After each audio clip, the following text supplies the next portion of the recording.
Funimation doesn't respect you, doesn't respect Japan, doesn't respect cultural differences between East and West, and probably doesn't even respect itself at this point. What am I talking about? A lot of things, but this is sparked by a bit of anger over the recent canceling of Interspecies Reviewers. Let's take a look and talk about this.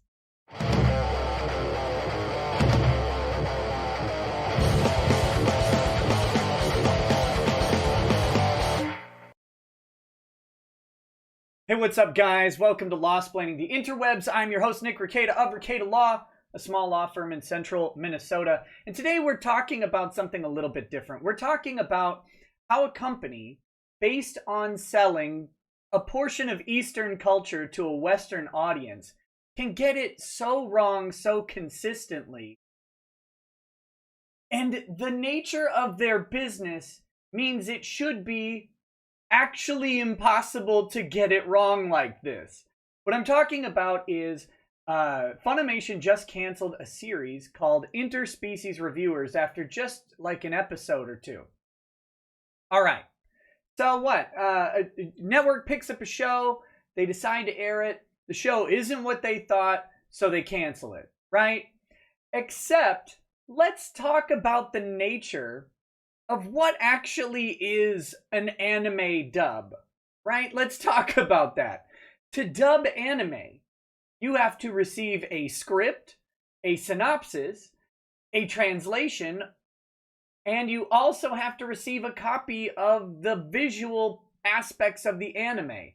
Probably the background audio as well, because what you have to do is you have to put some dummy in a recording booth, and he has to, or she, have to sit there. They have to read the translated lines. They have to maybe make some adjustments to the language to kind of fit a lip sync. And they have to watch what's on screen to be able to do this, because they have to try and make their words sync up with already drawn mouths that were speaking a different language. It's kind of a tough skill. And my hat's off to them.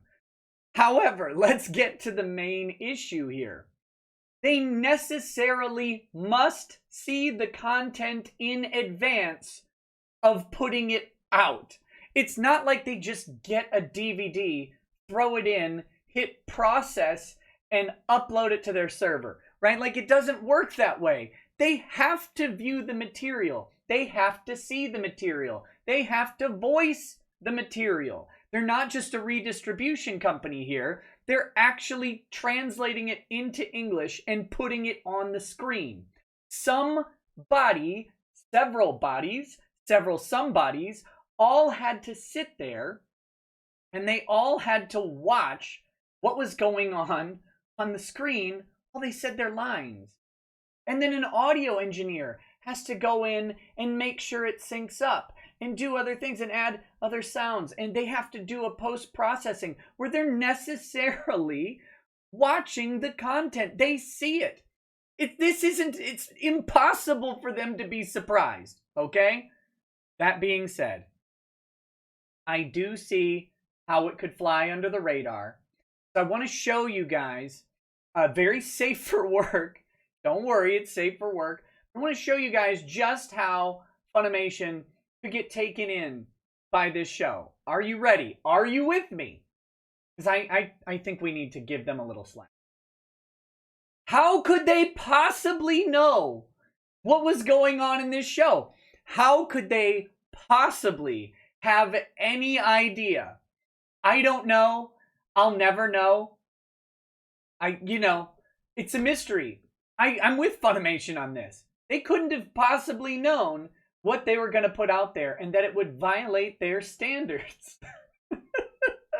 And if you followed Funimation, you know that violating its standards has to be pretty tough. Pretty tough to do. Let's take a look. This is from The Outer Haven. I'll put a link to this article in the description. It's not a long article, but you should go check it out and get the guy's input. Josh Piedra. So there you go. Funimation has removed Interspecies Reviewers from its streaming service, falling outside the company's standards. So this is what they said to Anime News Network. After careful consideration, we determined that this series falls outside of our standards. Oh, really? We have the utmost respect for our creators. Notice who they don't have respect for in this sentence. So rather than substantially alter the content, we felt taking it down was the most respectful choice. Who are Funimation's creators? Voice actors, writers, translators, audio engineers. Not the creators of the anime, not the culture it comes from. They don't respect the fans. They don't respect Japan. I can't say this enough. Funimation does not respect Japan, and they don't respect the anime community. The two people who Funimation is the literal liaison between, they hate both of them. And it's clear that they hate both of them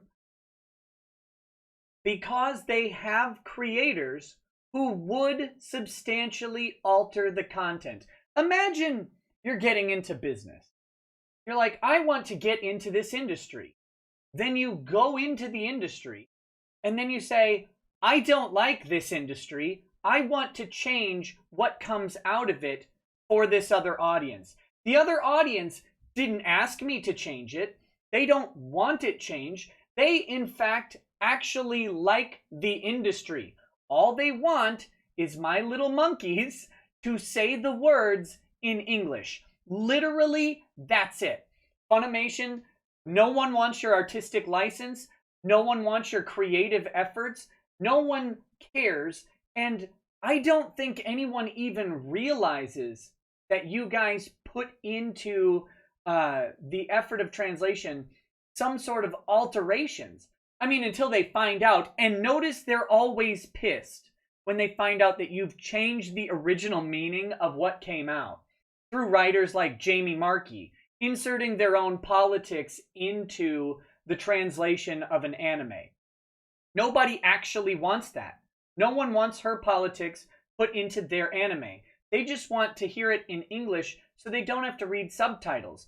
Although, oh my God, if you're at this point not just buying subs, I don't know what to tell you.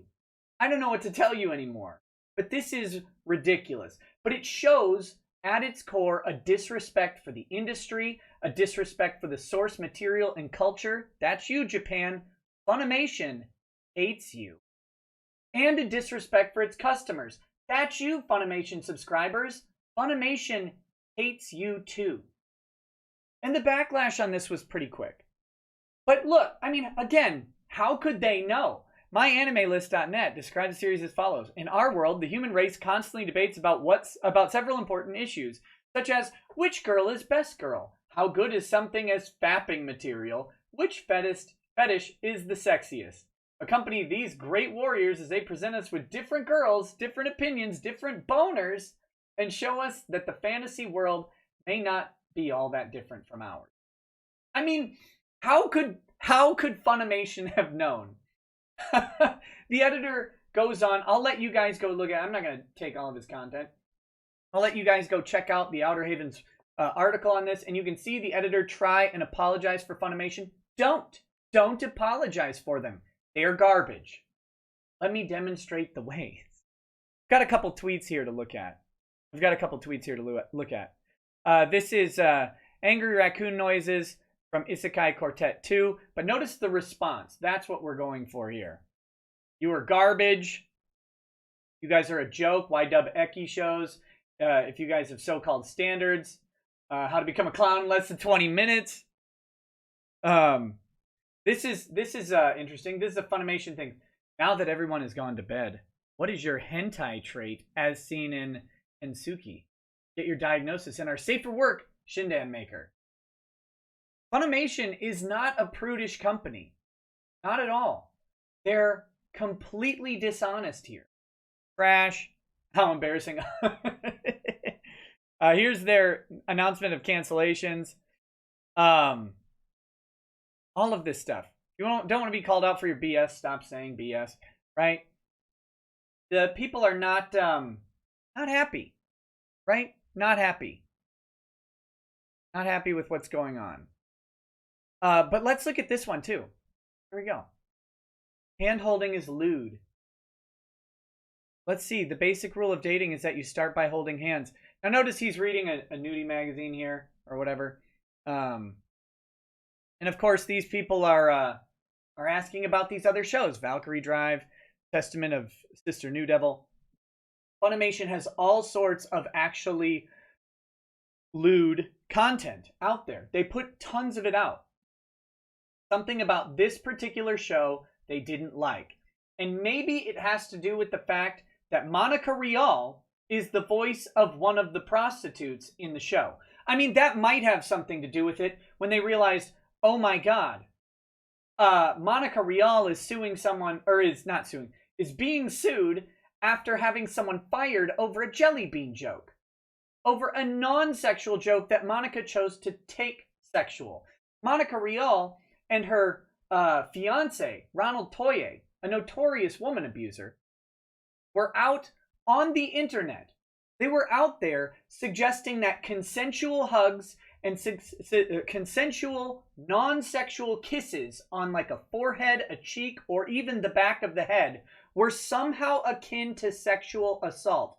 Mind you, these were consensual encounters. Monica Rial had a problem with consensual encounters. Her fiance had a problem with consensual encounters. Jamie Markey had a problem with consensual encounters. And Funimation allegedly also had a problem with consensual encounters. Yet here they are, saying something like, hand-holding is lewd. We actually have to take them at their word on this. Because they believe that a consensual, non-sexual hug or kiss of platonic affection is actually lewd and akin to criminal sexual conduct. It's crazy. But this goes back to the core issue here. Funimation doesn't respect Japan or the culture that it's taking content from. Imagine if all of the white people at Funimation, look at all these voice actors, not a ton of ethnic diversity there. Imagine if all of these white people were taking African animations, dubbing them, changing them to suit their Western ideals. Not everybody's Western ideals, just theirs. Imagine if they were doing that. We would call them colonizers. We would call them racists. We would call them insensitive. But because it's Japan, I guess we don't? I guess not. But Funimation is colonializing Japan. That's what they're trying to do. They're changing their content and filtering out their culture to put in Western ideals from a specific subset of Western ideology. It's intense. The social justice crew should be dumping all over Funimation for doing this, but they don't know what to do with themselves. Also, they have no moral compass. But I just can't say it enough. And you'll keep seeing this as you keep going through this, as you look into Funimation's past, as you watch towards Funimation's future. What you'll find is a lack of respect for the Japanese, a lack of respect for the anime fans, and a lack of respect for you. Anyway, hope you guys enjoy this. If you do, hit like, subscribe, follow, all of that stuff. Share this thing around. Don't let them trample on your stuff. It's your stuff. You're the ones buying it. Don't buy it from Funimation. Anyway, hope you guys have a good day. Peace.